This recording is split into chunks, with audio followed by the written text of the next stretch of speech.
Yooyyaa akkam jirtu hordoftoonni yuutiyuubii daandii milkaa'inaa. Egaa yuutiyuubiin kun wantoota barsiisoo ta'an jechoota hayyootaa fi kitaabilee barsiisoo ta'an irraa yaadota walitti funaanuudhaan isiniif qoodaa kan jiru. Subscribe, like gochuun dagatinaa, nu hordofa, nu waliin ta'a, waliin jijjiiramna. Gara daandii milkaa'inaatti baga nagaan dhuftan isiniin jechaaf. Kutaa lammaffaa akkamitti akka ilaalcha gaarii qabaatan kan jedhu itti fufnee waliin ilaalla jechuudha. Akkamitti akka ilaalcha gaarii qabaatan wantoota sadii kutaa darbe keessatti waliin ilaallee turre. Warrin ilaalin duubatti deebi'aatii ilaalaa jechuudha. Kanaaf har'a afuraffaarraa kaanee haga 8tti wantoota ilaalcha gaarii qabaachuudhaaf nu fayyadan waliin ilaalla jechuudha. Inni afuraffaan walitti fufiinsaan barachuudha. Ilaalcha gaarii qabaachuudhaaf walitti fufiinsaan barachuudha. Ilaalcha gaarii gabbifannee gara milkaa'inaatti deemuudhaaf, daandii milkaa'inaarra bu'uudhaaf sadarkaa afuraffaan walitti fufiinsaan barachuudha. Walitti fufiinsaan barachuu yeroo jennu maal jechuudha? Namoonni tokko tokko barnoota idilee qofaan akka jijjiiraman dubbatu yookaan barnoota idilee qofatu milkaa'ina namaaf kenna se'u. Barnoonni idilee sammuu namaa jijjiiruu ni danda'a. Sun dhugaa haalamuu miti. Haa ta'uutii garuu namoonni addunyaa kanarratti seenaa gurguddaa dalaganii darban barnoota idilee baratanii qofa miti kan isaan jijjiiraman. Isaan guyyaa guyyaatti baratu, guyyaa guyyaatti of haaromsu, guyyaa guyyaatti seenaa isaanii jijjiiru, guyyaa guyyaatti maqaa isaanii haaressaa, sammuu isaanii beekumsaan guutaa deemu.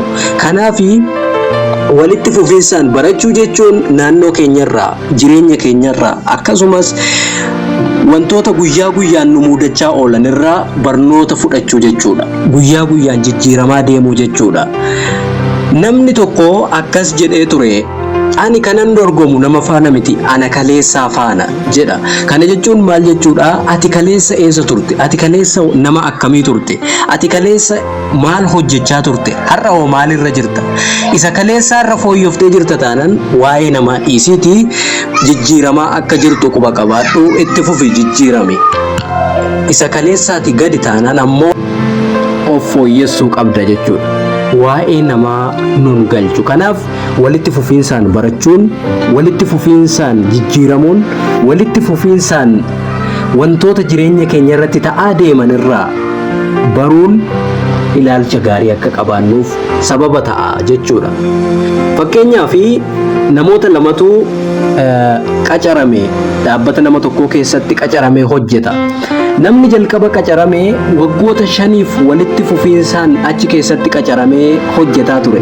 Namichi kunis kan inni hojjetu muka murmuruudha. Muka murmuree walirra naquudhaan baay'ina muka murmureetiin gatiin yookaan maallaqni kanfalamaaf ture. Haa ta'uuti garuu namni kun muka gaafa jalqaba dhufu murmuruu fi mukni inni hamma ammaatti murmuru guyyaatti yoo lakkooftan walqixa ture. Namni tokko ammoo erga namichi kun waggaa 5 hojjetee booda dhaabbata sanatti qacaramee muka murmuruu eegale. Sana booda namichi waggaa tokko keessatti guddina ajaa'ibsiisaa argate. Inni sun waggaa 5 hojjetee waggaa 6ffaatti sutuun guddatin achuma ture. Sana booda waggaa 7ffaa namicha sanaatti, inni sun ammoo waggaa 2ffaa isaatti ammas guddina ajaa'ibsiisaa, mindaa dabalataa fi jijjiirama addaa argate. Sana booda namichi inni jalqaba qacarame kun maali laata? Maaltu namicha kana akka inni jijjiiramuuf, dhaabbata kana keessatti gatii guddaa akka inni argatuuf maaltu sababa ta'e jedhee gaafii of gaafata. Sana booda guyyaa tokko namicha sana waamee, obboleessoo, ati kan qacaramte dhiyoodha, ati as keessatti hojjechuu kan eegalte dhiyoodha. Ani waggaa meeqa itti xaaree hojjechaa tureera, garuu guddina hin arganne. Duubni waan kanaa maali? Akkamitti guddachuu dandeesse? Akkamitti jijjiiramuu dandeesse jedhee gaafata. Sana booda namichi obboleessoo jedhee waameetu, qottoo kee qarattee beektaa? Erga qottoo kee qarattee waggaa meeqa ta'eera jedhee gaafate. Sana booda namichi taa'ee of ilaale, qottoo isaa qaratee hin beeku. Inni sun yeroo yerootti qottoo isaa qareetu muka murmuru sana baay'isaa deema. Mukni inni guyyaa har'aa muruu fi inni kan boru muru walqixa miti. Caalmaadhaan muraa deema. Qottoo isaa qaraa, qottoo isaa jijjiiraa deema. Daqiiqaa muraasa yoo hojjete yeroo muraasaaf ammoo boqonnaa fudhateetu qottoo isaa qarata jechuudha. Sababii kanatu na jijjiira jedhee gaafa itti immoo namichi ofitti gadde. Asitti seenaa kanarraa maal barannaa? Nuti akka namaatti sammuu keenya jijjiiraa jirra. Barnoota guyyaa guyyaan walitti fufiinsaan barachaa jirra yoo ta'e itti fufuu qabna. Barachaa jirru yoo ta'e ammoo of ilaallee ilaalcha gaarii qabaannee gara milkaa'inaatti deemuudhaaf guyyaa guyyaadhaan walitti fufiinsaan barachuun nurra jira jechuudha. Inni shanaffaanii ilaalcha gaarii gabbifachuudhaaf ofii keenyaaf madaallii gaarii qabaachuudha. Ofii keef madaallii akkamii qabda? Ati ofiin eenyu ofiin jetta? Eenyutti of beekta? Ati nama akkamiiti? Ofii kee in jaallattaa? Ofii kee ni kabajjaa? Yoo ni kabajja ta'e gaarii, hin kabajju yoo ta'e ammoo har'aa kaastee akka ati kabajju jaalalaan sin gaafadha. Ofii kee kabajuurraa jireenyi kan eegalu. Ofii kee kabajuurraa nama kabajuun kan eegalu. Namni ofiisaan kabajne namas hin kabaju, namaafis hin ta'u. Namni ofiisaaf hin taane nama jijjiiruu hin danda'u. Namni ofiisaan jijjiiramne nama kamiifiyyuu ba'aadha jechuudha. Sammuu keetti namaaf yaaduu dandeessa. Sammuu keetti naman jijjiira, naman gargaara jettee yaaduu dandeessa. Garuu ofii kee jijjiirre taanaan nama jijjiiruu akka hin dandeenye jala mureen sitti hima. Kanaafuu jijjiiramuu barbaadda taanaan ofii keef kabaja kenni. Ilaalcha gaarii qabaachuu barbaadda taanaan sammuun kee akka inni nama jaallatu barbaadda taanaan ofii kee jaalladhu, ofii keef kabaja kenni. Inni jaaffaan ilaalcha gaarii akka qabaattu si taasisu ammoo wantoota dhiibbaa badaa sirratti godhan irraa fagaadhu. Maaltu dhiibbaa badaa sirratti godha? Hiriyoota keetii? Namoota waan badaa yaadan wajjin oolta moo namoota waan gaarii yaadan wajjin oolta? Sana adda baafachuu sirra jira. Wantoonni akkasii yaadni kee badaa akka ta'u, ilaalchi kee gadhee akka inni ta'uuf sababa ta'u waan ta'eef wantoota yaada badaa sirratti godhan irraa fagaachuu qabda. Araadaawwan akkamii qabda? Araadaa tambo'aasuu qabda, araadaa dhugaatii dhuguu qabda, araadaa ashiishaa aarsuu fi wantoota sammuu namaa hadoochan qorichoota garaagaraa fudhatta moo araadaa akkamii qabda? Hirriba baay'istaa? Wanti ati gootu kamiyyuu wanti dhiibbaa badaa sirratti godhu ilaalcha kee ni jijjiira waan ta'eef ilaalcha kee gara badaatti jijjiira, gara negatiiviitti jijjiira waan ta'eef ilaalcha kee gara poozitiiviitti jijjiiruudhaaf wantoota badoo ta'an jireenya kee keessa barbaaddee irraa fagaachuu qabda jechuudha. Fiilmiiwwan akkamii ilaalta? Sagantaalee televezyiinii yeroo hordoftu sagantaalee akkamii hordofta? Sagantaalee si jijjiiruu danda'ani? Fiilmiiwwan ati ilaaltu fiilmiiwwan si jijjiiruu danda'anidha? Gosti muuziqaa ati dhaggeeffattu gosa muuziqaa si jijjiirudha? Gosa muuziqaa rabbiin galateeffatudha? Gosa muuziqaa boqonnaa siif laatudha? Moo gosa muuziqaa sammuu kee jeequudha? Gosa muuziqaa dhiibbaa namoota irratti, yaada negatiivii namoota irratti yaadudha? Maal dhaggeeffatta? Wantoonni kun akka ati ilaalcha badaa horattu si taasisu waan ta'eef ilaalcha gaarii yookaan poozitiivii qabaachuudhaaf walitti fufiinsaan wantoota akkasiirraa fagaachuu qabda jechuudha. Inni torbaffaan wantoota dursa argachuu qabaniif dursa kenni. Maal hojjechuu yaadda? Wantoota hojjechuu yaaddu keessaa immoo maaltu dursarra hojjetamuu qaba?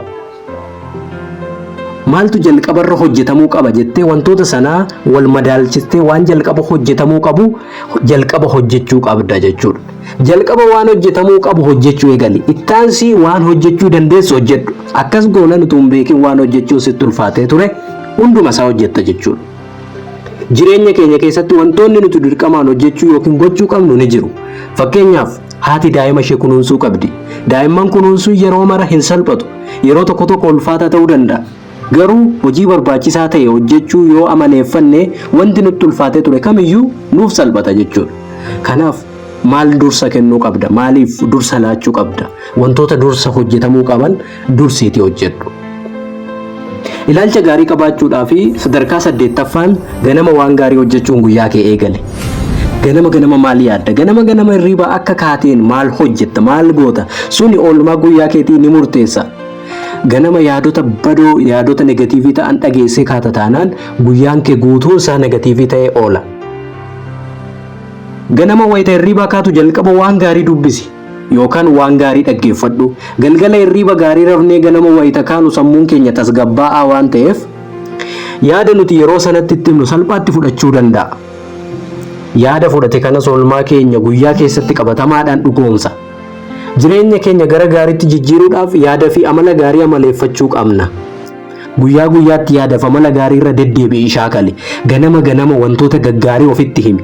Hanga yaada gaarii fi amala gaarii amala kee dhaabbataa siif ta'anitti shaakala kanan dhaabin. Ganama ganama wantoota gaggaarii barreeffadhuutii dubbisi. Kitaabota gaggaarii ta'an macaafa qulqulluu yookaan quraana qulqulluu ta'uu danda'a yookaan waan amantii biroo wantoota itti amantuu fi wantoota gaggaarii ta'an gorsaa fi wantoota jireenya kee jijjiiruu danda'an yookaan wantoota guyyaa kee jijjiiruu danda'an guyyaa gaarii siif gochuu danda'an dubbisii dhaggeeffadhu.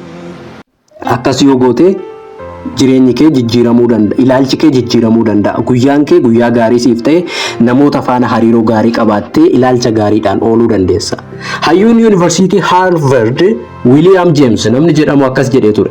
Jireenya kee jijjiiruu ni barbaadda taanaan ammuma hojjechuu eegaluu qabda jedhe. Kanaaf ilaalcha kee jijjiiruudhaaf, jireenya kee jijjiiruudhaaf wantoonni nama jedhe kun si fayyadu waan ta'eef shakkii malee hojiitti hiikuu, hojiirra oolchuu qabda jechuudha. Ni jalqabaa walitti fufiinsaan baradhu, ofii keef madaallii gaarii qabaadhu, wantoota dhiibbaa badaa sirratti godhan irraa fagaadhu, namoota dursa yookaan wantoota dursa argachuu qabaniif dursa kenni, ganama wayita hirriibaa kaatu, yaada gaarii fi ilaalcha gaariidhaan guyyaa kee eegali. Subscribe, share gochuu hin dagatina, like godha, waliin daandii milkaa'inaarra imala eegalleerraa wal biraa nafnu yooyya nagaan naa ta'a. So YouTube keenya subscribe gochuun dagatina.